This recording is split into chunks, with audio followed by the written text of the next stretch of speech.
Have you ever wondered why most men who cheat should not be forgiven? Many people try to soften this issue, saying that everyone makes mistakes, that everyone deserves a second chance. But the truth is harsh. Cheating is not an innocent slip-up. It is a conscious choice, and that is precisely why 99% of men who cheat do not deserve forgiveness.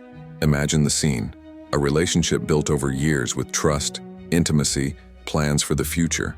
All of this destroyed in just one night, in just one choice. When a man decides to cheat, he is not just giving in to a momentary temptation. He is disrespecting the woman by his side, throwing away the trust she has placed in him, tearing apart the value of the bond they have built together. And worst of all, most men who cheat know exactly what they are doing, but choose to do it anyway. Throughout this video, you will realize that cheating is not just about sex. It's not just about a quick fling. It's about power, about an inflated ego, about the inability to deal with frustrations in a mature way. It's about wanting to prove to yourself that you can still conquer, even when you already have someone loyal at home.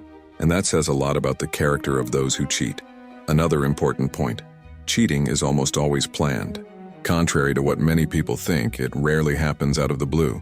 The man exchanges hidden messages, deletes conversations, makes up excuses, invents meetings, lies to get free time. This is not an accident, it is a strategy, and someone who is capable of weaving a web of lies to deceive their partner clearly shows that they do not care about the emotional consequences she will suffer when she finds out. And here's a cruel detail: the pain of betrayal does not end at the moment of discovery. It continues to echo. The woman begins to question her self-esteem, doubt her worth, feel that she was not enough. This psychological damage can take months or even years to overcome.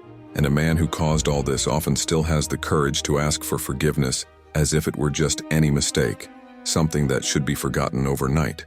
But that's not how it works. Forgiveness cannot be treated as a reward for someone who has broken the most sacred trust of all. When a person cheats, they show that they do not respect their word, that they do not honor their commitment, that they do not value loyalty. And without these pillars, no relationship is healthy. In this video, I'll show you why forgiveness, in cases of betrayal, is often more of a punishment for the victim than a solution for the couple. You'll understand the psychological root of the behavior of men who cheat, what's really behind this act, and why 99% of them don't deserve the second chance they so desperately seek. Get ready. What you're about to hear may hurt, but it will open your eyes. To understand why 99% of men who cheat don't deserve forgiveness, we need to dive into how this behavior usually starts and repeats itself. Cheating rarely happens in isolation. It is, in most cases, part of a pattern of choices, a mindset that reveals much more about the man's character than about any fault of his partner. Think of a man who is dissatisfied with himself. Instead of working on his own life, improving his insecurities, investing in personal growth, he seeks a quick escape. And what is the shortest route? Seeking validation from another woman. This happens because for many men, cheating is less about physical desire and more about inflating their ego. They want to prove that they are still desirable, that they can still conquer. It is an escape from facing their own fears of aging, of losing space, of no longer being relevant.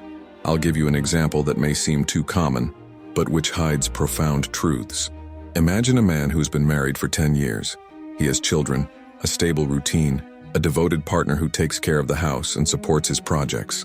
But instead of appreciating this, he begins to miss the adrenaline rush of conquest. So on social media, he starts exchanging messages with a coworker. At first, it seems harmless. A few jokes, comments about the day. But little by little, the conversation becomes more intimate. He deletes messages, makes up excuses to leave the house, and suddenly, he crosses the line of fidelity. Now think with me. Does this man who planned each message, who devised each excuse, who had enough time to reflect on the consequences, really deserve to be forgiven? Or has he already clearly shown that he does not respect his own family? And this story is repeated in thousands of homes. What we see is that many men confuse opportunity with justification. They say things like, "It happened because I was lonely. She gave me attention that I didn't get at home. It was just once, it doesn't mean anything." But these phrases are masks. The truth is that deep down, he chose to cheat because he wanted to, because it was easier to give in than to resist. Another essential point is that when a man cheats, he doesn't just cheat on his partner, he betrays the trust of his children, the respect of his friends, his own dignity. He shows that he is incapable of being loyal even in the most intimate space of life, the relationship. And if someone can't be loyal at home, they are unlikely to be loyal in other areas of life. And then there is the pattern of repetition. Studies and experiences of couples therapists show that a man who cheats once has a very high chance of cheating again. Why? Because the problem is not the situation itself, but the mindset. If he has not learned to deal with frustrations, if he does not understand the weight of his own choices, he will seek the same escape again. It's like an addiction. As long as the root of the behavior doesn't change, the cycle will repeat itself. And do you know what's most painful? Many women, upon discovering infidelity, believe they can save the relationship by giving it a second chance. They accept the tears, the apologies, the promises. But over time they realize that forgiveness has not erased the scars. The mistrust returns, the fears increase, and the man often falls back into the same mistake. This turns her life into an emotional prison, where every delay, every deleted message, every detail becomes a reason for suspicion. And I want you to think about this. Forgiveness should not be a reward for those who have broken the most sacred trust. Because when we forgive without true transformation, we end up feeding the cycle. The man learns that he can cheat, apologize, and carry on as if nothing had happened. And that's unfair. Unfair to the woman, unfair to the family, unfair to the very concept of commitment. The truth is that if 99% of men who cheat should not be forgiven, it is because almost none of them are willing to truly change. Most just want to avoid the consequences. They just want their partner to forget so they can continue comfortably. But forgetting is not the same as forgiving, and forgiving is not the same as changing. In the next few minutes, you will see with me why the impact of betrayal goes far beyond a simple mistake, and you will understand how it corrodes not only the relationship, but also the identity of the person who was betrayed. When we say that 99% of men who cheat should not be forgiven, we are not just being harsh out of pride or resentment. We are talking about something much deeper, the psychology behind the act of cheating and the impact it has on those who are betrayed. Betrayal is not an isolated event. It is a reflection of internal patterns, emotional immaturity, and character flaws that cannot be ignored. To begin with, we need to understand one essential point. Human beings seek security and predictability in relationships. When two people come together, what sustains the basis of that union is not only affection, but trust. Trust acts as the foundation of a house. Without it, everything else collapses. When a man cheats, he is breaking that foundation. It is as if he had destroyed the foundation of a house and then asked his partner to continue living there as if nothing had happened.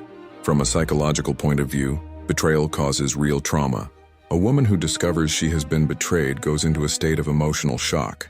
Her brain, which until then associated her partner with safety and protection, now associates him with pain, lies, and threats. This triggers stress responses similar to those experienced by someone who has suffered an accident or a serious loss. The body releases defense hormones, such as cortisol, and the mind enters a state of constant alert. This explains why many women who have been betrayed begin to experience anxiety, insomnia, crying spells, and even physical symptoms such as headaches, palpitations, and loss of energy. And what makes this trauma even more cruel is the doubt it plants. After betrayal, women don't just question the man, they question themselves. Was I not enough? Did I do something wrong? Is another woman better than me? This constant questioning undermines self-esteem, reduces self-confidence, and can even lead to depression. All of this is caused by a selfish decision by a man who often just wanted to inflate his own ego for a few minutes. Now let's look at the man who cheats. Psychologically, betrayal can be explained by three pillars: emotional immaturity, need for validation, and inability to deal with frustration. The first pillar, emotional immaturity, is the most visible. A mature man understands that every relationship goes through ups and downs. There are phases of intense passion, but also moments of routine. Immaturity causes him to flee from routine as if it were something unbearable, without realizing that it is precisely in routine that true intimacy is built. Instead of working to keep desire alive within the relationship, he prefers to seek outside what he is unable to cultivate inside. The second pillar is the need for validation. Many men grow up believing that their value is linked to the number of women they can attract. This toxic mindset accompanies them into adulthood. So even when married, even when committed, They still need to prove to themselves that they can still conquer. Cheating for them becomes a psychological trophy, a way to feel stronger, more desired, more alive. But deep down, all of this is a sign of insecurity, not strength. The third pillar is the inability to deal with frustration. Every relationship has conflicts, lack of time, differences of opinion, family responsibilities. An emotionally mature man faces these difficulties head-on, talks, and seeks solutions. The man who cheats, on the other hand, uses cheating as an escape. He doesn't solve problems, he just masks them with momentary pleasure. But like all momentary pleasures, the effect wears off quickly, and the emptiness returns even greater. And here's the central issue. Forgiving a man who cheats without him facing these psychological roots is like painting over a moldy wall. The problem will remain there, hidden, growing behind the scenes, until one day it returns with even more force. That is why forgiveness in these cases is often unfair to the victim. Because while she carries the weight of pain, doubt, and insecurity, he continues to believe that all he has to do is apologize for everything to go back to normal. And it doesn't. Nothing goes back to the way it was before. Broken trust is like a shattered mirror. You can try to glue the pieces back together, but you will always see the cracks. Another important psychological point is the repetition of behavior. The human brain works with rewards. If a man cheats, is discovered, apologizes, and is still forgiven, the brain registers that the consequence was not so serious. He may even feel guilty at the moment, but when he realizes that in the end everything worked out, he tends to repeat the behavior. This is not theory. It is neuroscience applied to human behavior.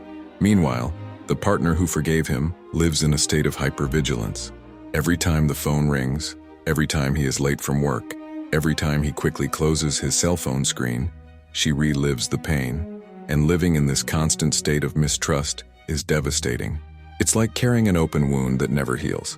So when we say that 99% of men who cheat should not be forgiven, it's not because we don't believe in change. It's because real change requires effort, therapy, self-knowledge, and time. And most are not willing to face this process. They want the quick relief of forgiveness, but they don't want the responsibility of transformation. And here's the harsh reality. Forgiving in these cases is not a sign of love. It's a sign of neglecting your own emotional health, because those who truly love do not destroy the trust of others, and those who truly respect themselves do not hold on to someone who has already shown that they do not value commitment. By now you understand that betrayal is not an accident, but a conscious choice. Now we need to talk about something even more serious: the consequences of forgiving a man who has betrayed you without a true transformation. This is where the danger lies, because forgiveness, when given hastily, becomes a weapon against the one who has been betrayed. The first consequence is repetition. As we have already seen, the human brain works with rewards. If a man cheats, is discovered, apologizes, and is still forgiven, the message he internalizes is simple: I can make mistakes, and she will still be here. This thought, even if unconscious, feeds a cycle. He may even promise never to do it again, but in practice, the chances of repetition are very high. That is why so many women end up living in a never-ending loop of betrayal and forgiveness. The second consequence is the erosion of the woman's self-esteem. When someone accepts to live with someone who has disrespected them in this way, they begin to believe that they do not deserve better. With each new disappointment, the feeling of helplessness grows. She looks in the mirror, and, instead of seeing herself as someone strong, she begins to see herself as someone who tolerates anything so as not to lose her partner. This type of thinking is devastating because it opens the door to increasingly abusive relationships. And here we come to a third consequence: the loss of identity. Women who forgive betrayal often start to shape their lives around the fear of being betrayed again. They change the way they dress, control their own behavior, and avoid arguments so as not to cause conflict. Little by little, they stop being who they were and become an insecure, submissive, and anxious version of themselves. This robs them not only of their joy of living, but also of the strength they had before the relationship. There is also the social and family impact. Think of a family with children. When betrayal occurs, even if the parents try to hide it, the children sense it. They notice the heavy atmosphere, the silent arguments, the looks of distrust. Growing up in this environment leaves its mark. Children who witness this type of situation may grow up believing that cheating is normal, or worse, that accepting being cheated on is part of life. In other words, the cycle of pain multiplies from generation to generation, and we cannot forget about physical health. It seems like an exaggeration, but it's not. Living in a constant state of stress, suspicion, and insecurity can cause real illness. Chronic anxiety, insomnia, migraines, digestive problems, depression. All of these are direct consequences of staying with someone who has already shown that they are untrustworthy. In other words, misplaced forgiveness destroys not only the heart, but also the body. Now let's look at the practical issue. The longer a woman stays in a relationship with a man who has already betrayed her, the harder it becomes to leave later. Emotional dependence grows, financial dependence often increases, and the courage to start over seems to diminish. The man realizes this and, consciously or not, feels increasingly in control. This is when many go from being simple cheaters to true manipulators. And here's the big warning. Forgiving a man who doesn't deserve it is not a sign of love, it's a sign of danger, because that forgiveness turns into permission. It's as if the woman is saying without words, "I accept being disrespected." And when that message is sent, the relationship becomes a minefield, ready to explode at any moment. Perhaps you have heard stories of women who gave a second, third, or even fourth chance. And in almost all cases, the ending is the same.